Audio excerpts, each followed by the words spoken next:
ஆண்டவராகிய இயேசு கிறிஸ்து நாமத்தில் உங்களை வாழ்த்துகிறேன்.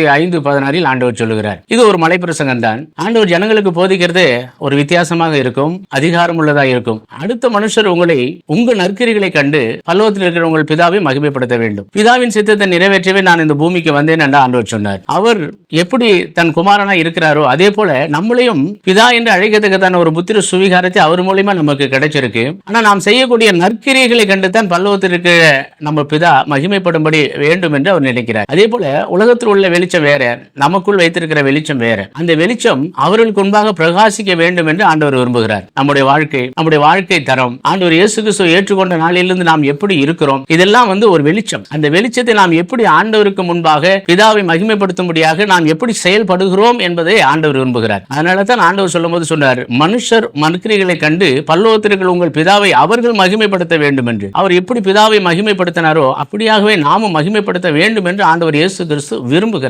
ஆகையினால் தான் ஆண்டவர் சொல்றார், மனுஷர் உங்கள் நற்கிரிகளை கண்டு பரலோகத்திற்கு உங்கள் பிதாவை மகிமைப்படுத்தும்படி உங்கள் வெளிச்சம் அவர்களுக்கு முன்பாக பிரகாசிக்க கடவுது என்று மத்திய 5:16 ஆண்டவர் சொல்லுகிறார். அப்படியாகவே நாம் பிரகாசிப்போம், நற்கிரிகளை செய்வோம். நற்கிரிகளை கண்டு பரலோகத்திற்கு நம்ம பிதாவும் மகிமைப்பட வேண்டும், இந்த ஜனங்களும் ஆசீர்வாதம் பெற வேண்டும், அவர்களுக்கு நாம் வெளிச்சமா இருக்க வேண்டும் என்று ஆண்டவர் விரும்புகிறார். அப்படியாக நாம் செய்வோம். ஆண்டவர் இயேசு கிறிஸ்து நாமத்தில் உங்களை வாழ்த்துகிறேன். ஆண்டவர் உங்களை ஆசீர்வதிப்பாராக. ஆமென்.